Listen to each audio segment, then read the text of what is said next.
শুভ দুপুর বন্ধুরা, চলো আজকে একটা ছোট্ট করে ভিডিও শেয়ার করছি। অনুরোধ রইল প্রথম থেকে শেষ পর্যন্ত দেখো। আজ বানাবো সুজির নাড়ু। খুব সুন্দর খেতে হয়, আর বাজার থেকে অনেক সুজি এনেছে। ভাবলাম একটু কিছু বানাই, আর সেই ভিডিওটা বন্ধুদের সাথে একটু শেয়ার করব। তার জন্যেই দেখো আমি এখানে সুজি তো কড়াই থেকে বসিয়ে দিয়েছি ভাজার জন্য। আর নিয়েছি বাদাম, নিয়েছি আর নিয়েছি কিশমিশ, তারপরে নিয়েছি 3-4টের মতন নারকেল ছিল, নারকেল কুড়ে নিয়েছি। সব কিছু একসাথে নিয়েছি। দেখো, নিয়ে আমি বাদামটা একটু ভিজিয়ে দিলে ভালো হতো, নরম হতো, তো হয়নি। আর বেশি দানা দানা মানে একদম মিহি করব না, দানা দানা থাকবে। আর এটা বানালে খেতেও ভালো লাগবে। এইরকম মিক্সিতে একটু পাক দিয়ে নিয়েছি। আর কিশমিশগুলো গোটা গোটা ছিল, ওটাকে আমি সুন্দর করে কুচে নিয়েছি। নিয়ে আর এদিকে জল দিয়ে দিয়েছি কড়াইয়ে, দিয়ে 2টো এলাচ দানা ফেলে দিলাম, খুব সুন্দর একটা সেন্ট হওয়ার জন্য। তোমরা দেখতে থাকো, আশা করি ভালো লাগবে। আর বাতাসা ছিল কয়েকটা, মা এদিকে বাতাসাও দিয়ে দিয়েছি। দিতে দেখো কিরম লাল মতন হয়ে গেছে মানে জলটা। তারপরে এখানে পরিমাণ মতন এখানে তো চিনি দিচ্ছি। চিনি দিয়ে আর দুধ দেবো ভুলে গেছি, তার জন্য আবার আলাদা করে আমি বাটিতে গরম জল করলাম, করে বেশ বেশি করে দুধ,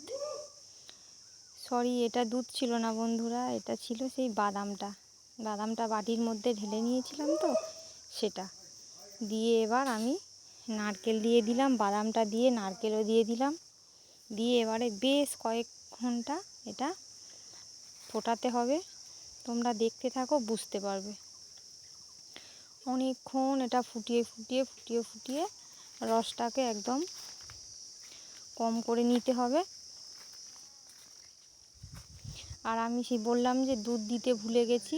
আবার দেখো, আলাদা একটা বাটিতে আমি এখানে জল গরম করে নিয়েছি। নিয়ে বেশ অনেকটা পরিমাণ দুধ, ধরো 30 টাকার মতন দুধ, যে 10 টাকা করে প্যাকেট পাওয়া যায়, 30 থেকে 40 টাকার মতন দুধ, 4টে প্যাকেটের মতন, সবটা আমি গুলে ভালো করে মোটা করে এই কড়াইয়ের মধ্যে দিয়ে দিলাম। দিয়ে আবারও ওটা আমি ভালো করে এবারে ফোটাবো। ফুটিয়ে যতক্ষণ একটা চিটচিটে ভাব না আসবে, আমি কিন্তু থামছি না, ফোটাতেই হবে। আর সমানেই নাড়তে হবে, কারণ সব কিছু দেওয়া আছে।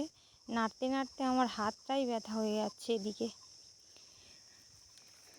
কি করব, খাওয়ার স্বাদ হয়েছে তো বানাতেই হবে। দেখো কতটা কমে গেছে। এবারে কিশমিশ দিয়ে দিচ্ছি। দিয়ে এবারে আমি এর মধ্যে সুজিটা দিয়ে দেবো। ভাত হয়ে যাবে আর তাড়াতাড়ি দিয়েও সমানেই নাড়তে হবে। আর অবশ্যই করে বারবার বলছি, এই যে জিনিসটা, চিনির রসটা, ওটা অবশ্যই হাত দিয়ে চ্যাট করবে, এইরকমভাবে দেখে নেবে, নিয়ে তারপর সুজিটা দেবে। বারবার করে বললাম বন্ধুরা, যদি কেউ এটা বানাও অবশ্যই করে ওইভাবে বানিও। কারণ আমি একটু আগে দিয়েছি সুজিটা, তার জন্যে তো আমার মাথা খারাপ হয়ে গেল। সুজিটা টানতেই চাইছে না, অনেকক্ষণ ধরে টানানোর পর তারপরে এই দেখো কি সুন্দর টানানো হয়ে গেল। আমি আর মা, আমার একার দ্বারা তো এত সম্ভব নয়, আমি আর মা মিলে সব বানিয়ে নিলাম। কি সুন্দর দেখতে হয়েছে, আর সত্যি যেমন সুন্দর দেখতে হয়েছে তেমন টেস্টি হয়েছিল খেতে। অবশ্যই একবার ট্রাই করো বন্ধুরা। টাটা, ভালো থেকো, সুস্থ থেকো।